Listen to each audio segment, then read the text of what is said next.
ఇండియాలో సామాన్య పౌరుడంటే ఎవ్వడికి గౌరవమే ఉండదు. ప్రభుత్వాలు పట్టించుకోవు, ప్రభుత్వ సంస్థలు కనీస గౌరవం ఇవ్వవు. చివరికి ప్రైవేట్ సంస్థలు కూడా జనం అంటే చిన్నచూపే.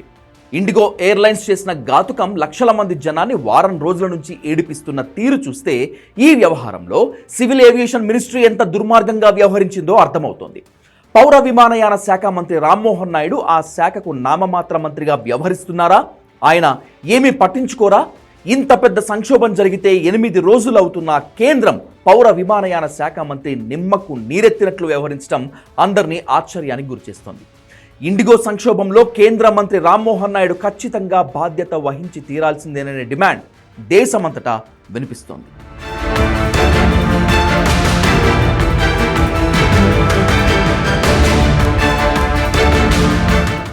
రష్యా అధ్యక్షుడు పుతిన్ మన దేశంలో పర్యటిస్తున్న సమయంలో ఇండిగో సంక్షోభం జరగడం అంతర్జాతీయంగా దేశం పరువు పోగొట్టింది. అంతేకాదు, దేశీయ విమానయాన రంగంలో గుత్తాధిపత్యం చెలాయిస్తున్న ఇండిగో ఒక్కసారిగా 600 సర్వీసులు నిలిపివేసింది. ఆ సమాచారం ముందస్తుగా ఎవరికి ఇవ్వలేదు. జనం వద్ద డబ్బులు వసూలు చేసి టికెట్లు, బోర్డింగ్ పాసులు జారీ చేసి ఎయిర్పోర్ట్లో లక్షల మంది జనం కిక్కిరిసిపోయేటట్లు చేసింది.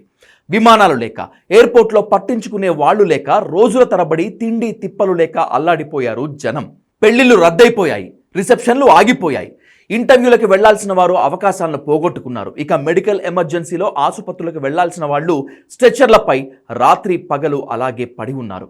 లక్షలాది సూట్ కేసులు ఎయిర్పోర్ట్లో కుప్పలు తెప్పలుగా పడి ఉన్నాయి. మీటింగ్లు రద్దయిపోయాయి. అంతటి సంక్షోభానికి కారణం 18 నెలల క్రితమే director general of civil aviation DGCA విధించిన నిబంధనలు. పైలట్లకు విశ్రాంతి సమయం పెంచి సర్వీసులకు తగినట్లుగా రిక్రూట్మెంట్ చేసుకోమని డీజీసీఐ 18 నెలల క్రితమే చెప్పింది. డిసెంబర్ 1తో ఆ గడువు ముగిసిపోతుంది. అయినా ఇండిగో వాటిని ఏమీ పట్టించుకోలేదు. పైలట్ల రిక్రూట్మెంట్ చేయలేదు. కొత్త నిబంధనలు అమల్లోకి వస్తున్న సందర్భంలో పరిస్థితి ఏంటి అనేది డీజీసీఏ కూడా ఎయిర్లైన్స్తో కూర్చొని తనిఖీ చేయలేదు. 2 నెలల ముందే ఈ సమస్య తన దృష్టికి వచ్చినా పౌర విమానయాన శాఖ మంత్రి రామ్మోహన్ నాయుడు ఈ సమస్యను పట్టించుకోలేదు. అన్నింటికంటే దారుణం, ఎయిర్పోర్ట్లన్నీ అల్లకల్లోలంగా మారిపోయిన 3 రోజుల తర్వాత ఆయన కళ్ళు తెరిచారు. అసలు ఇలాంటి సంక్షోభంలో ఏం చేయాలో కూడా రామ్మోహన్ నాయుడుకు తెలియదు. ఆయనకు తగిన సీనియారిటీ అంతకన్నా లేదు. ప్రత్యామ్నాయ ఏర్పాట్లు చేయడంలో కేంద్ర మంత్రి దారుణంగా విఫలమయ్యారు. కనీసం దేశంలోని ప్రధాన నగరాల్లో ఎయిర్పోర్ట్లకు వెళ్లి పరిస్థితి సమీక్షించాలని కూడా రామ్మోహన్ నాయుడికి అనిపించలేదు. చివరికి ప్రధాని కార్యాలయం రంగంలోకి దిగి పరిస్థితిని సమీక్షించాల్సి వచ్చింది. ప్రధాని పర్యవేక్షణలో పీఎంఓ ఉన్నతాధికారులు నేరుగా ఇండిగో సీఈఓ ఇతర శాఖలతో చర్చలు జరిపారు. సంక్షోభం ముంచుకొస్తుందని పసిగట్టిన ఆల్ ఇండియా పైలట్ అసోసియేషన్ 2 నెలల క్రితమే ఈ విషయాన్ని పౌర విమానయాన శాఖ దృష్టికి తీసుకొచ్చింది. పౌర విమానయాన మంత్రి రామ్మోహన్ నాయుడు దాన్ని లైట్ తీసుకున్నారు. గడువు ముగిసిపోయిన తర్వాత మీరేం చేయబోతున్నారు, మీ యాక్షన్ ప్లాన్ ఏంటి అని ఇండిగోని రామ్మోహన్ నాయుడు కానీ డీజీసీఏ కానీ అడగలేదు. ఇండిగో దాని ఇష్టానికి వదిలేశారు. దీంతో ఇండిగో తన ఇష్టానుసారంగా పైలట్ల రోస్టర్ చేసి ఈ సంక్షోభాన్ని సృష్టించింది. ఈ సంక్షోభ నివారణకు రంగంలోకి దిగిన ఏదో ఒక నిర్ణయం తీసుకొని పరిస్థితిని అదుపు చేయాల్సింది పోయి తన వైఫల్యంలోంచి ఎలా బయటపడాలా, ఈ మరక అంటకుండా ఎలా తప్పించుకోవాలా అనే దానిపైనే రామ్మోహన్ నాయుడు కసరత్తు చేశారు. రామ్మోహన్ నాయుడు తెలివితేటలు ఏ స్థాయిలో ఉన్నాయంటే ఇంతటి సంక్షోభంలో కూడా కేంద్ర మంత్రిగా కంటే టీడీపీ నేతగా చురుగ్గా వ్యవహరించాడు. తనకు అనుకూలమైన టీడీపీ మీడియా వారిని పిలిపించుకొని తనకు అనుకూలంగా మాట్లాడించుకొని పంపించారు. దీంతో నేషనల్ మీడియా చెలరేగిపోయింది. రామ్మోహన్ నాయుడు చేతగానితనాన్ని ఎండగట్టింది. లక్షల మంది జనం గగ్గోలు పెడుతుంటే ఇక్కడ కూడా నీకు రాజకీయాలేనా అంటూ రామ్మోహన్ నాయుడిని మాటలతో చితగ్గొట్టేసింది అటు నేషనల్ టు ఇటు రీజనల్ మీడియా. దేశంలో ఎయిర్పోర్ట్లన్నింటిలో ఇంత గందరగోళం సంక్షోభం నడుస్తుంటే రామ్మోహన్ నాయుడు ఎవ్వరి ఫోన్ కాల్స్కి స్పందించకపోవటం, పైగా పబ్లిక్లో ఓ రేంజ్లో డిస్కషన్ జరిగింది.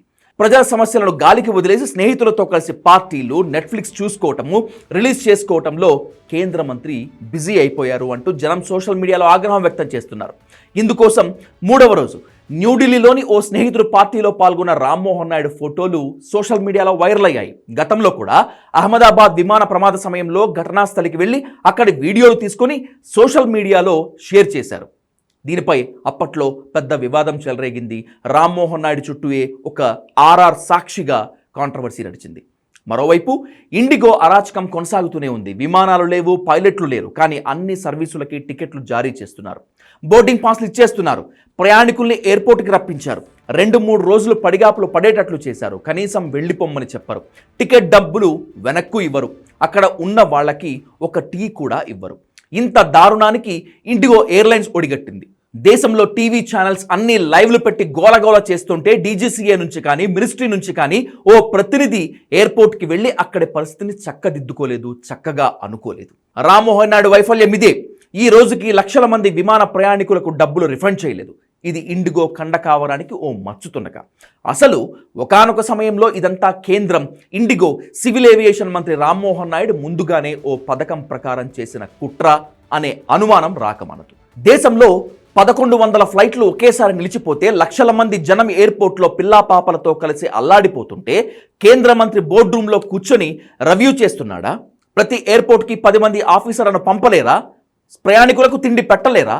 డబ్బులు రిఫండ్ ఇచ్చి ఇంటికి పంపించలేరా? ఈ దేశంలో వ్యవస్థలని ఇంత దుర్మార్గంగా ఉన్నాయా? ఇది రామ్మోహన్ నాయుడు వాంటెడ్గా చేసిన దుర్మార్గం కాదా అని చాలామంది ప్రశ్నిస్తున్నారు. చిత్రమైన విషయం ఏమిటంటే రామ్మోహన్ నాయుడు చేసిన డ్యామేజ్ని కంట్రోల్ చేయడానికి టీడీపీ నేతలు, ఎంపీలు మీడియాలో ఎన్నో విన్యాసాలు చేశారు. మా మంత్రి గారు చాలా మంచివాడు, సమర్థుడు అంటూ లైవ్ షోలలో, ప్రెస్ మీట్లలో భజన చేయటం మొదలుపెట్టారు. అసలు టీడీపీకి సివిల్ ఏవియేషన్ మంత్రికి ఏం సంబంధమో దేశంలో ఎవరికీ అర్థం కాలేదు.